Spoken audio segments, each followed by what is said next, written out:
এক পেয়ালা দুধ ৭০ জন পান করার অলৌকিক ঘটনা।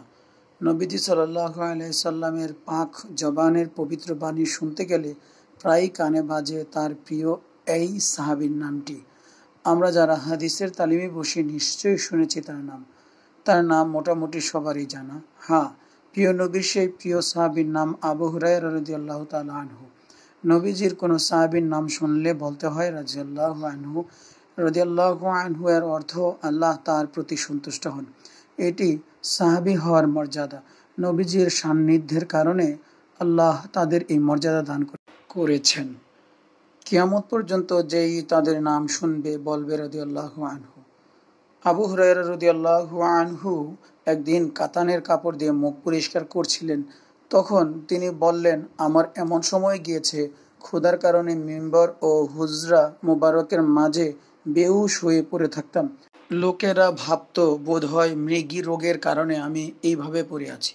তাই তখনকার নিয়ম অনুসারে তারা আমার হুঁশ ফিরিয়ে আনার জন্য আমার ঘাড়ে পা চেপে ধরত। কিন্তু হায়, আমার মৃগী রোগ ছিল না, ক্ষুধার কারণে এভাবে পড়ে থাকতাম। সহিহ বুখারী, জামে তিরমিজি। দেখো কেমন ছিলেন নবীজির এই মহান সাহাবী। ক্ষুধার কারণে বেহুশ হয়ে পড়ে থাকতেন, কিন্তু কারো কাছে হাত পাচ্ছেন না, মুখ ফুটে অন্যের কাছে তা প্রকাশ করছেন না, কারণ অন্যের কাছে হাত পাতা নবীজি পছন্দ করতেন না। যাই হোক, এবার জানবো নবীজির হাদিস গ্রহণের জন্য আবু হুরায়রা রাদিয়াল্লাহু আনহু কত কষ্ট করেছেন। তাদের কষ্টের কারণেই তো আমরা আজ নবীজির হাদিস জানতে পারছি, দিন শিখতে পারছি। ক্ষুধা তৃষ্ণার কষ্ট সহ্য করতে গিয়ে একবার যে অভাবনীয় ঘটনা ঘটলো সেটি এবার বলি। একদিন প্রচণ্ড ক্ষুধায় টিকতে না পেরে আবু হুরায়রা রাদিয়াল্লাহু আনহু রাস্তায় বেরোলেন। দেখলেন আবু বকর রাদিয়াল্লাহু আনহু আসছেন। সরাসরি ক্ষুধার কথা তো বলতে পারেন না, তাই কোরআন কারীমের একটি আয়াত জিজ্ঞাসা করলেন। আয়াত জানাটা উদ্দেশ্য ছিল না, উদ্দেশ্য ছিল মলিন চেহারা দেখে ও ধরা কণ্ঠ শুনে যেন হযরত আবু বকর রাদিয়াল্লাহু আনহু তার কষ্টটা আঁচ করতে পারেন। কিন্তু না, আবু বকর কিছুই বললেন না, উত্তর দিয়ে চলে গেলেন। একটু পর এলেন হযরত ওমর। তাকে দেখেও মুখ ফুটে কিছু বলতে পারলেন না। একটি আয়াত জিজ্ঞাসা করার শ্রোতায় তারও দৃষ্টি আকর্ষণ করতে চাইলেন। ওমর রাদিয়াল্লাহু আনহু বুঝতে পারলেন না। বুঝবেন কিভাবে? সামনে যে অপেক্ষা করছিল এক অলৌকিক ঘটনা। তাই হযরত ওমরও প্রশ্নের উত্তর দিয়ে চলে গেলেন। কিছুক্ষণ পর দেখলেন রহমতের নবী মুহাম্মদ রাসূলুল্লাহ সাল্লাল্লাহু আলাইহি ওয়াসাল্লাম আসছেন। এবার তার মনে একটু আশা জাগলো, ক্ষুধার্ত মলিন চেহারাটা একটু উজ্জ্বল হলো। আবু বকর ওমর বুঝতে না পারলেও নবীজি ঠিকই চেহারা দেখেই বুঝে ফেললেন তার প্রিয় সাহাবীর মনের কথা। মুস্কি হেসে বললেন, আবু হুরায়রা, লাব্বাইক ইয়া রাসূলুল্লাহ। চলো। নবীজি সামনে চলতে লাগলেন। আবু হুরায়রা রাদিয়াল্লাহু আনহু পিছু পিছু নবীজির ঘরে প্রবেশ করলেন। হযরত আবু হুরায়রা রাদিয়াল্লাহু আনহু অনুমতি নিয়ে নবীজির গৃহে প্রবেশ করলেন। নবীজি ঘরে গিয়ে দেখেন এক পেয়ালা দুধ। জিজ্ঞেস করলেন, এটা কোত্থেকে এলো? অমুক আমাদের জন্য হাদিয়া পাঠিয়েছেন। ভেতর থেকে আওয়াজ আসলো।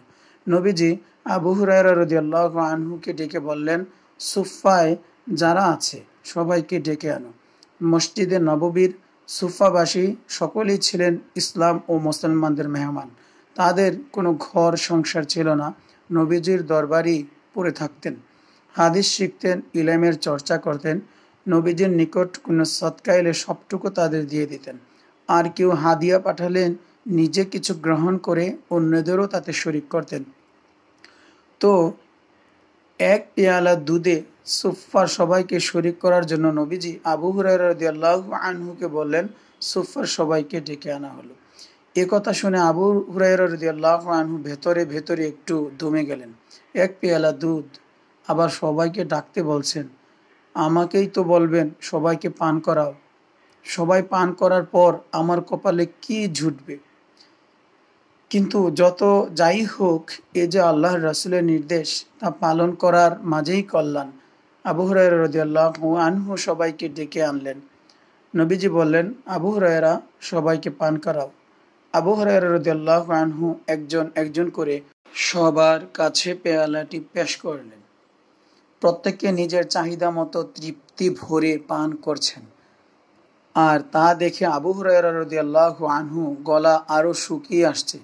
এই বুঝি পেয়ালার সব দুধ শেষ হয়ে যায়। কিন্তু না, একে একে সবাই তৃপ্তি ভরে পান করার পরেও শেষ হলো না পেয়ালার দুধ। এবার আবু হুরায়রা রাদিয়াল্লাহু আনহু পেয়ালা এগিয়ে ধরলেন নবীজি সাল্লাল্লাহু আলাইহি সাল্লামের সামনে। নবীজি পেয়ালা হাতে নিলেন, মাথা তুলে তাকালেন আবু হুরায়রা রাদিয়াল্লাহু আনহুর দিকে, মুচকি এসে বললেন, আবু হুরায়রা, আর কে বাকি? আমি আর তুমি? জি ইয়া রাসূলুল্লাহ। আচ্ছা, তাহলে বসো, আগে তুমি পান করো। আবু হুরায়রা রাদিয়াল্লাহু আনহু পান করলেন। নবীজি বললেন, আরো পান করো। তিনি আরো পান করলেন। নবীজি বললেন, আরো। তিনি আরো পান করলেন। আর পারছেন না। নবীজি বললেন, আরো। এবার আবু হুরায়রা রাদিয়াল্লাহু আনহু পরাজিত বাক্যে বললেন, ইয়া রাসূলুল্লাহ, ওই সত্তার কসম যিনি আপনাকে সত্য নবী হিসেবে প্রেরণ করেছেন, আর পারছি না। এত মানুষ পান করার পরও পেয়ালাতে যতটুকু দুধ ছিল ততটুকুই থেকে গেল। নবীজি সাল্লাল্লাহু আলাইহি সাল্লাম বললেন, এবার আমাকে দাও। নবীজি পেয়ালাটা হাতে নিলেন, আল্লাহ তাআলার প্রশংসা করলেন এবং বিসমিল্লাহ বলে চুমুক দিলেন। সহিহ বুখারী, জামে তিরমিজি।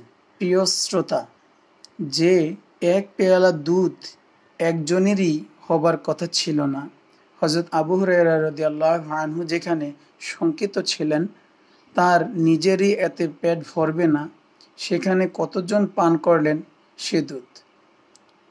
আসহাবে সুফফা সকলেই পান করলেন, একেবারে তৃপ্তি ভরে পান করলেন, তবুও দুধ শেষ হলো না। বলুন, আল্লাহ তাআলা অপার কুদরত ছাড়া কি এটা হতে পারে? এটাই আল্লাহ তাআলার কুদরত এবং আমাদের প্রিয় নবী সাল্লাল্লাহু আলাইহি ওয়াসাল্লামের মুজিজা। বন্ধুরা, যে অলৌকিক ঘটনাটি আপনারা শুনলেন, এই ধরনের ঘটনাকে কি বলে জানেন? এটাকে বলা হয় মুজিজা। নবীদের হাতে আল্লাহ যে অলৌকিক ঘটনা ঘটান তাকেই বলে মুজিজা। আমাদের নবীজির এরকম অসংখ্য মুজিজা রয়েছে। হযরত আবু হুরায়রা রাদিয়াল্লাহু আনহুকে ঘিরেও রয়েছে প্রিয় নবীজির অনেক মুজিজা। ইনশাআল্লাহ অন্য কোনো দিন আমরা সেগুলো শুনব। এই ঘটনা থেকে আমরা যা শিক্ষা পাই, নবীজি দুধ কোথা থেকে এসেছে জানতে চেয়েছিলেন। এটাকে বলে তাহকিক। আমাদেরও এরকম জিজ্ঞেস করা উচিত যে খাবার কোথা থেকে এসেছে, যা আমার সামনে খেতে দেওয়া হলো, যদি খাবারটি সম্পর্কে আমার না জানা থাকে। আল্লাহ তাআলা চাইলে অল্প খাবারই বরকত দিতে পারেন। তাই আল্লাহর উপর পূর্ণ ভরসা রেখে বিসমিল্লাহ বলে খাওয়া শুরু করা।